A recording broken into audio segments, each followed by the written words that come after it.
Oh, hello there. My name is Max, your friendly neighborhood comic book wizard, and I was just out here today getting my medically mandated dose of vitamin D while enjoying a comic book in the sun. And is that what I think it is? Oh boy, a gimmick!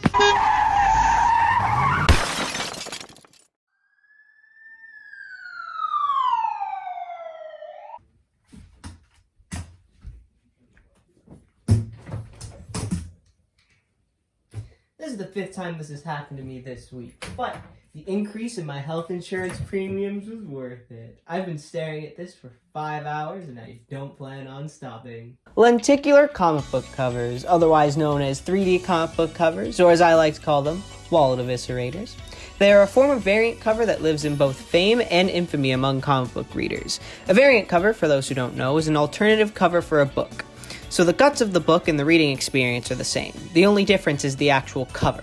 Lenticular covers are regarded by many as the ultimate comic book gimmick. Companies using shiny pieces of plastic to lure readers to buy books they wouldn't buy otherwise. And although I'm inclined to debate that, would I really have bought this Aquaman and the Others comic if it didn't have the lenticular cover? No. I hate Aquaman. These are the living testaments of my sins and are the reasons I'm going to hell. However, I personally have a lot of fond memories with these little comical booklets, so I thought why not go through the history of each iteration of the lenticular cover for Marvel, DC, and a couple third-party publishers, how they've evolved over time, and how they've impacted the comic book world both inside and outside of it, so that the next time you need a lot of useless information to spout off to impress someone at a party or stall for time while you escape a death trap, you'll have this in your back pocket. First, we gotta go back to the 90s, the decade where all comic book gimmicks were born. Coincidentally, it was also the decade that the comic book industry crashed harder than the housing market in 2008, but mass bankruptcy aside, the 90s was a fun time for experimentation on what you could get away with on a comic book cover, and this is where the lenticular cover got its start. It went through a few iterations before becoming what we know today. Although not lenticular, the progenitor to the lenticular cover were the holographic covers of the early 90s. These were covers that had trading card-sized holograms on the middle of the cover. The same kind of stuff is used in Ghost Rare Yu-Gi-Oh cards, so by smacking one of these bad boys on a comic book, you pretty much get the same effect. I'd show one off if I had one, however these kinds of covers were around before I was conceived, so I missed out. Granted, I also missed out on both World Wars, the Black Death, and these reversible pull-tab lenticular covers of the mid-90s, so you know, silver lining. Man, these are underwhelming. I feel like if you look up mediocre on Google or a dictionary, you'll find a picture of these covers. I mean, they're neat and all, just not exactly as lenticular as I thought they would be. They're definitely cool how they have the two separate covers and how they move up and down, but the more I look at them, the more I realize they don't really count as lenticular covers, so I'm just gonna move on. Finally, towards the end of the decade, we got these cool lenticular covers for Spider-Man and Superman Forever #1. In these cases, the trading card size lenticular part is glued straight onto the cover. Although they are somewhat crude in comparison to the more modern lenticular covers, they're still pretty cool in my opinion. Especially the Superman Forever one that shows Clark Kent's full transformation, beautifully drawn by comic artist Alex Ross. Then lenticular plastic disappeared from the faces of comics for almost 2 whole decades until they made their comeback in September of 2013 with DC's Villains Month, and oh boy did they come back.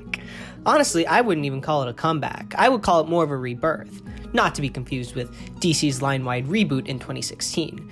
These bad boys gave the sensation of full glasses-free 3D. You could probably look at these covers with 3D glasses to enhance the feel.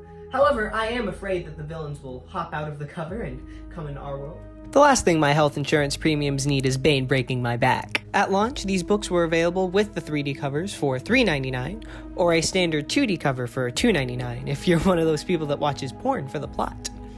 Jokes aside, that extra dollar does make a difference for a non-zero amount of people, so it was a nice way for people who don't care about the covers to stay caught up on the books that they were interested in. These covers were done in tandem with DC's Forever Evil event, in which the Justice League is killed, and I put that in air quotes because if I had $1 for every time someone dies and comes back to life in comics, I'd never have to work another day in my life. But I digress. The Justice League is killed by an alternate universe evil version of the Justice League known as the Crime Syndicate.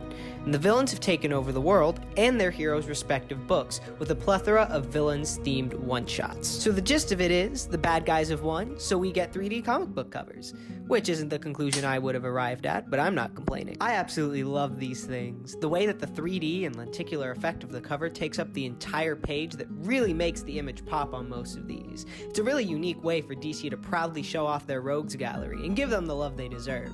Even the ad on the back was lenticular. A total of 52 covers that covered a mix of old and new villains.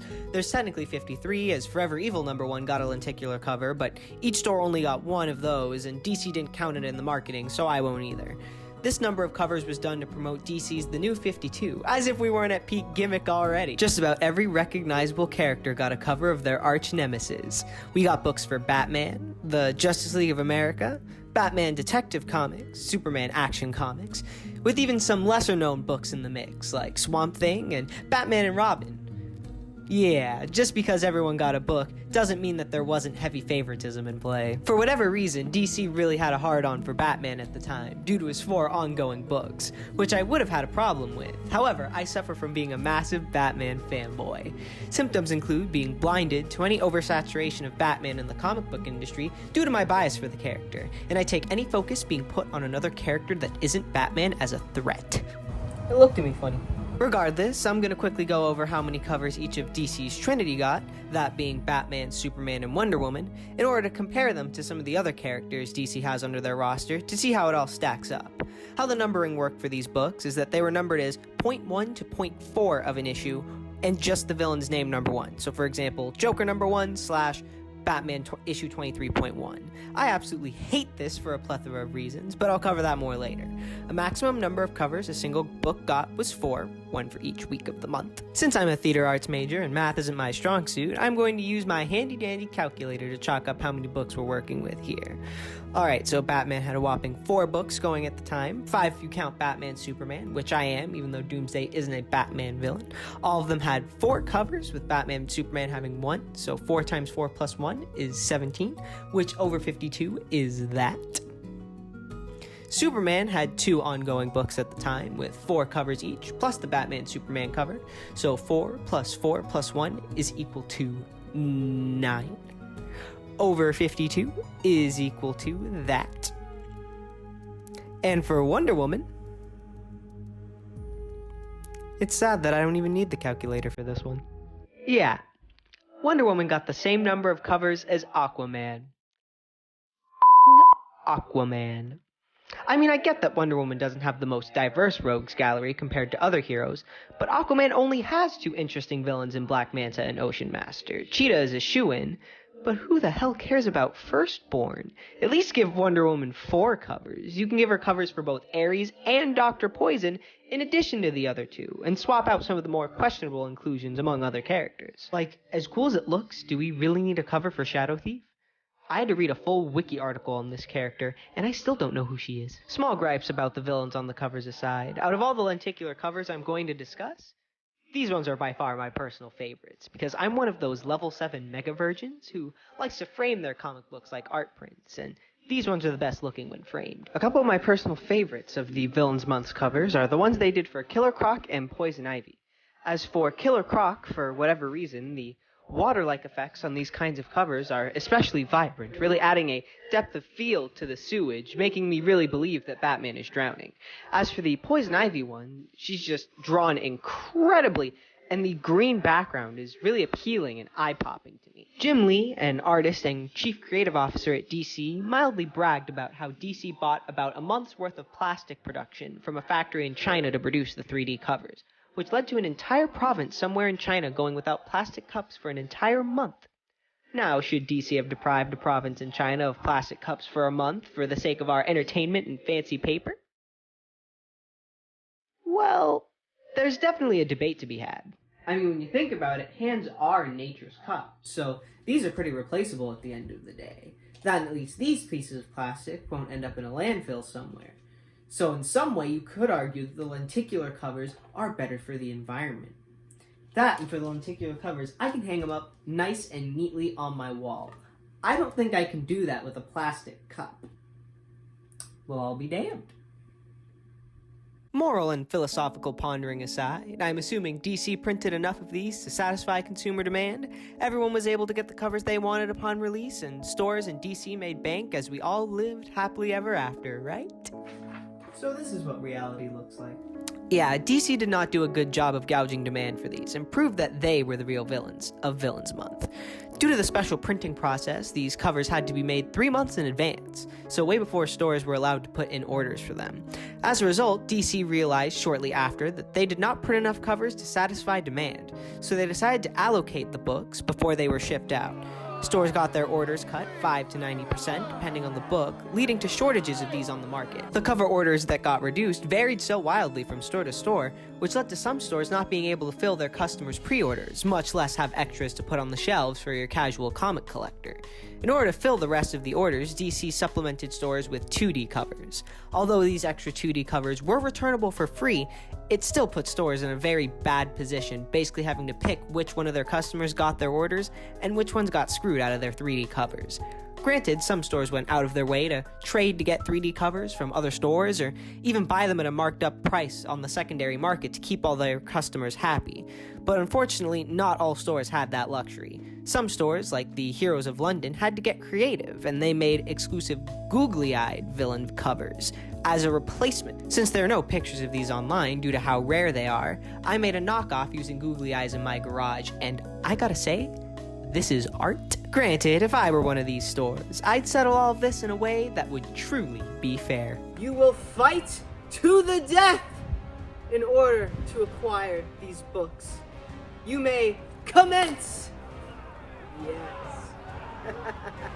Yes. Fight for my entertainment and your right to purchase Shadow Thief #1 from me for its MSRP of $3.99 plus tax.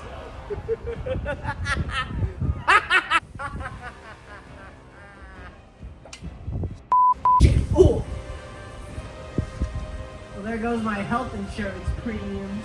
Another problem that arose for a lot of readers was that funky numbering I was mentioning earlier. All these villains books were one-shots, meaning that most of them were books that just told a standalone story that had nothing to do with the story being told at large, and you didn't need to read them to stay caught up.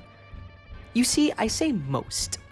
A small handful of these one-shots heavily tied into the books that they were associated with, and were must-reads if you wanted to understand upcoming events. The problem was that nobody really knew which one of these books were needed to be read or not to get the story at large, and it caused a huge headache among readers in stores.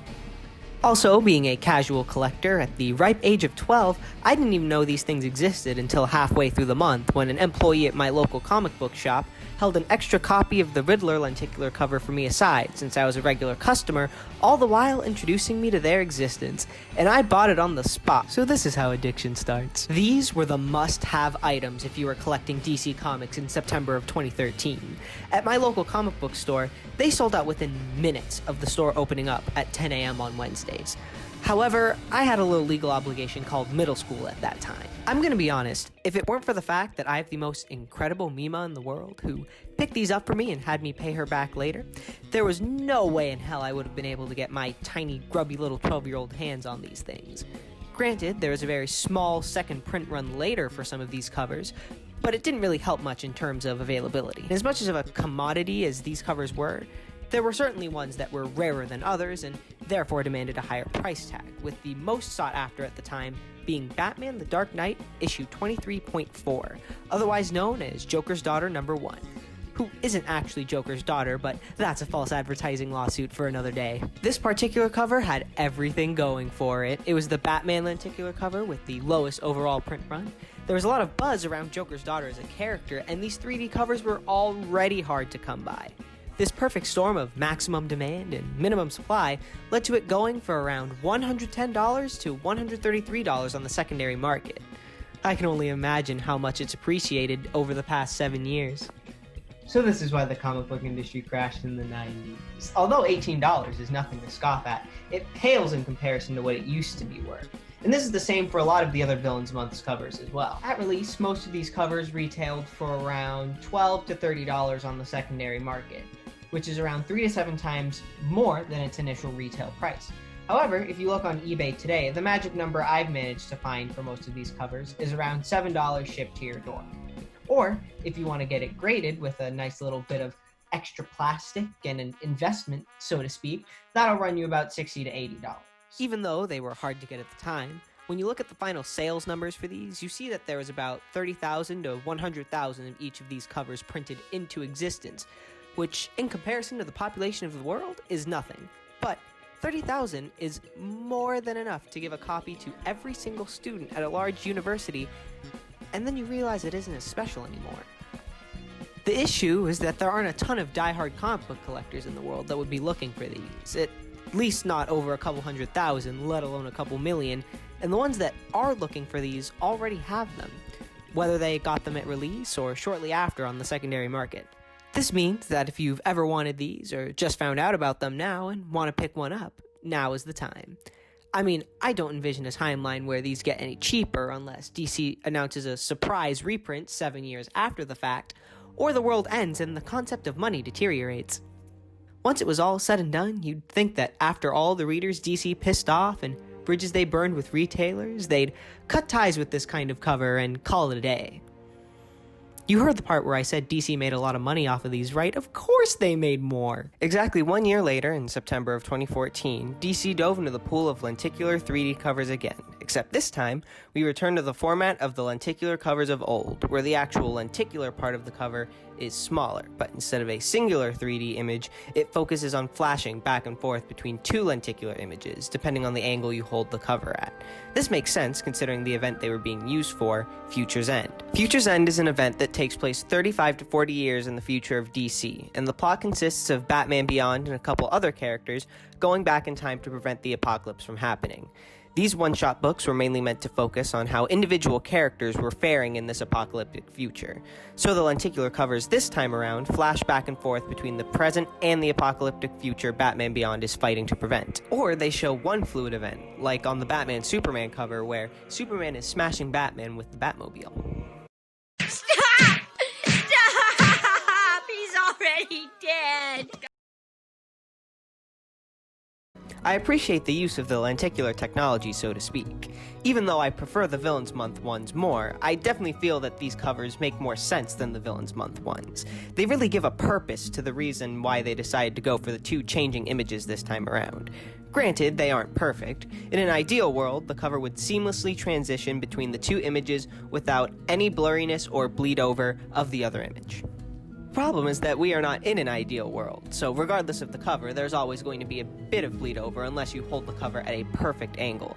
As a result, it isn't perfect for framing since you can't move it with your hands, so unless you're raising your health insurance premium to sit at one of two perfect angles, you just get an awkward, mildly muddied mix of both. Even if you're not a level 8 ultra virgin such as myself, it takes a non-zero amount of effort to get a clear picture. Like, the only difference between the two images for the Detective Comics one is that the Riddler is there, so in that case, whether it's one image or the other, you'll always see an imprint of the Riddler, and at that point, why even bother?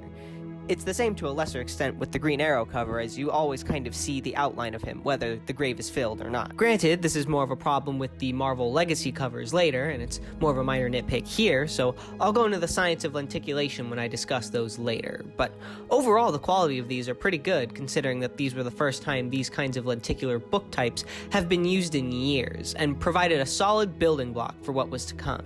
Like the last time, there was also 2D covers for $1 less if you're one of those people that likes to watch SpongeBob for the plot. However, in this case, with the exception of my personal gripes with this manner of kind of lenticular cover, DC executed the launch of these pretty much as perfectly as they could. The Empire Strikes Back to the New Hope of the first launch. No underprinting and allocation as far as I was able to find. No ridiculous secondary market value. Communism was implemented and each book got one cover. No more, no less. And they even fixed the stupid numbering by making it clear that these are optional one-shots that you don't need to read to get the main books or the Future's End event.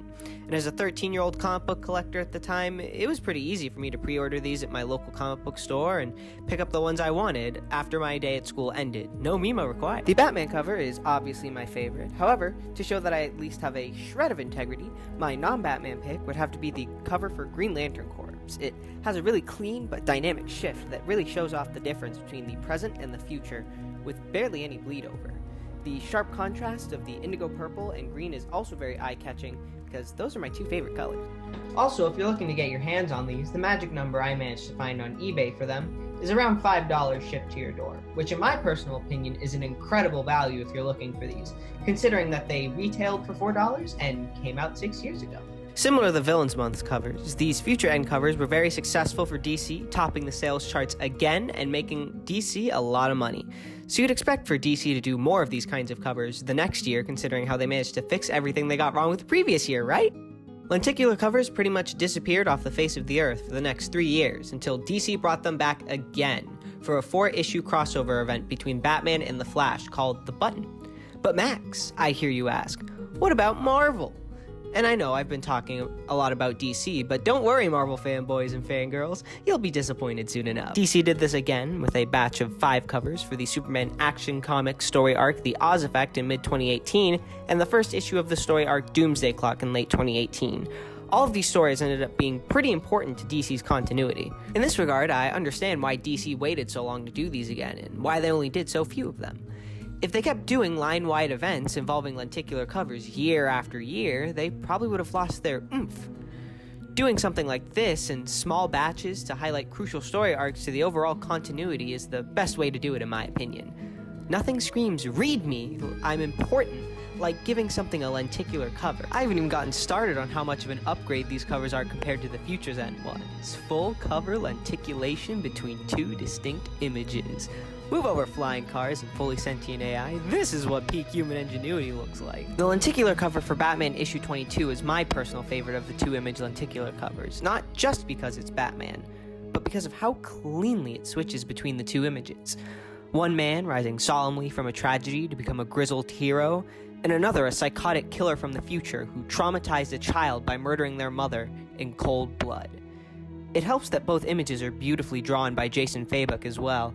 It's covers like this that make the lenticular cover rise above the label of Gimmick. Then there are the Marvel Legacy ones that make me want to burn this world and rule its ashes. Yeah, these were just not made well. These were done for Marvel's Legacy rebranding / relaunch, where a lot of books got new creative teams, and instead of restarting at number 1, the books were given their Legacy numbering instead. There's a lot of problems with this kind of numbering, but we're not here to talk about that train wreck. I'm here to talk about this train wreck. The idea with these covers was to flip back and forth between the current variant and the cover of the vintage book that inspired it, which is a really neat concept, especially looking at these mock-ups of the cover, but we didn't get that. In order to explain why, I need to go into that lenticular science lesson I was explaining earlier. So, lenticular covers work by having multiple layers of plastic on the cover, each layer having a separate piece of art printed onto it.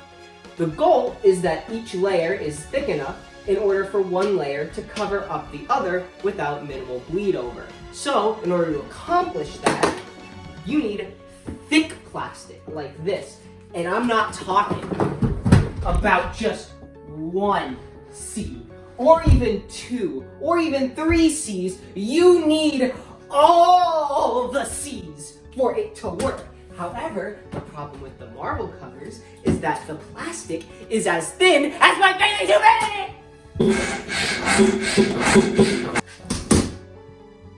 They just don't lenticulate properly, for a lack of a better scientific term. So as you can see, the cover does a pretty piss-poor job at switching between the covers. I mean, look at this thing, it's like the cover's having an aneurysm. As a result, no matter what angle you hold the cover at, the other image will always intrude in some way, so all you get is a muddied brown mess. There's also how poorly Marvel managed this from the distribution side of things. Although they were not underprinted in the slightest, they made stores jump through a plethora of hoops to be able to order these. For example, if a store wanted to order lenticular covers for Spider-Man Renew Your Vows, they had to order double what they usually would for the regular cover of The Mighty Thor issue 700 coming out that same month to reach incentive capacities Marvel put in place. It was like that for all the other books, too. If you wanted one particular cover, you had to order double what you usually would for a completely unrelated book. All this really did was upset stores and leave them stuck with a bunch of extra comics that rotted on shelves, all in a ploy for Marvel to artificially increase sales for that month. It succeeded, mind you, but it left a sour taste in the mouths of a lot of retailers. However, it wasn't all bad. Marvel also did 3 lenticular covers akin to the Villains Month covers for 3 books a bit earlier in 2018 for the Avengers, Guardians of the Galaxy, and X-Men. And although these ones still have the flimsier plastic for the cover, it doesn't really affect the quality of the image too much since it's just one image, but in 3D. So if there is a bit of bleed over, all it really does is help enhance the 3D effect a little bit more. Once again, as for price, if you're looking to pick up some of the legacy covers, the magic number is around $5 to $6. I know this says like $150 and $3, but that's without the shipping. Once you actually add the shipping, it's around $5 to $6. As for the better lenticular covers, the ones that don't switch between the two images, the Avengers one is around $8 to $10. The Guardians of the Galaxy one is a solid $6. And the Phoenix Resurrection one for X-Men is around... See, I'm a theater major. This isn't particularly my strong suit. 4 plus 4, that equals 8. So $8 for the Phoenix Resurrection one. In my opinion, if you're going to pick some of these up, go for the Phoenix, Guardians of the Galaxy, or Avengers one, just because they're of better quality than these ones. Marvel hasn't done anything with the lenticular cover since then, and for good reason. But still, it was nice to see what they did with the concept. Now that we have the big 2 out of the way, I'm going to quickly cover some lenticular covers done by third-party publishers, and oh boy, did I find some weird ones. They mostly fit in the 3 categories as far as I could see. The first being cool random covers that flash between 2 separate images, such as the covers for Knights Temporal number 1 and Dark Ark After the Flood number 1. The second being lenticular covers for books that are borderline political propaganda, I'm not sure, such as Superior AOC number 1 and The Donald That Laughs number 1. And the third and final category is what the kids would refer to as smut. That's how I would describe the lenticular covers I found for the books Zombie Tramp and White Widow. In the case of Zombie Tramp, it seemed to switch back and forth between the titular character, pun completely intended, and her hair color. While for White Widow, which I also ended up finding out is a form of the devil's lettuce, her covers consist of images of her fully clothed and less fully clothed. A lot less fully clothed. I personally don't own either of these because I'm a broke college student and these are way too expensive for what they are. I just didn't want to spend $20 on one of these. I mean, there's nothing inherently wrong with these. Spend your money on whatever you want. I'm just here to let you know that the internet does indeed exist. I'm literally judging a book by its cover here. I think they look quite nice. The art really accentuates the positives of the human body. People are into what they're into and can spend money on what they want, and that's all good. We don't kink shame here, except for feet, because say it with me, Feet are not hot. Finally, in the year of our Lord and Flying Spaghetti Monsters, 2019, DC had another line-wide event, and this time they weren't just satisfied giving the villains a mere month. DC gave the villains an entire year. I mean, granted, the event started in July, so it's more of a villain's half year, but it's the thought that counts, and Year of the Villain is definitely a lot more catchy. So you'd think that since DC did line-wide lenticular covers for Villains Month, that they would bring back the tradition in full force for an entire Year of the Villain. So this is what broken hopes and dreams look like. DC decided not to do lenticular covers, but before you sue me for false marketing, I swear this ties into lenticular covers. So DC did 2 line-wide variant cover types for Year of the Villain. The first were these cardstock portrait variants based on the faces of the villains of those particular stories, made from a sturdier cardstock instead of paper. I think that they're neat, even though they're nothing but an excuse for DC to charge an extra $1 for variant covers. Moving on. Now for the imitations, otherwise known as acetate covers. The whole point of these is to flip open the cover and close it again to simulate the transition between 2 images as part of the image fades away to reveal more behind it. Although it was never officially stated, I'm assuming that this was DC's attempt at acknowledging the lenticular covers of Villains Month without actually having to do them. Whether it was to avoid the possibility of having to allocate again or just to cut costs, since making these covers cost less, they did these instead. And don't get me wrong, I like these more than a regular cover, but I mean, I'm the sucker for buying these when I saw them on the shelf, but in comparison to the lenticular covers, these are just a letdown. I feel like people that prefer these lenticular covers either have never seen them in person, or their favorite alcoholic beverage is hand sanitizer. I could look at the lenticular covers for hours on end without getting bored, but for the acetate covers, I feel like this is something you mess around with for a few seconds before reading the book and then you never look at it again. I get DC was trying to do something unique, but if they aren't going to do lenticular covers, I'd rather they just not do anything rather than try a half-assed attempt to make a replacement. But alas, this is what we got, and because of that, I don't think we're going to see lenticular covers from anyone anytime soon. That's alright though, because it'll make them all the more special when they make their return. Overall, there is a surprising amount of history behind this singular type of cover, and while it may seem insignificant in the grand scheme of things of the world, it's still interesting to ponder and analyze. The comic book cover is the first thing an unassuming reader sees about a book when coming into a store, and if you're trying to get into comics, seeing shelves full of books can be intimidating at first, so it's important that they grab your attention. There's probably a non-zero amount of people who got into comics and fell in love once they saw stuff like this at their local comic book store. I know I did. I, for one, plan on handing these out as goodie bags at my funeral, where they will hopefully be worth more than $7. So I personally wouldn't call these a gimmick. I wouldn't call them the best thing to happen to comic books either, but what I would call them a piece of history, an artifact to show what the art of the comic book cover is truly capable of. Well, that just about wraps up the history of the lenticular comic book cover. For now, anyways. Still, it's a shame about these things. Maybe if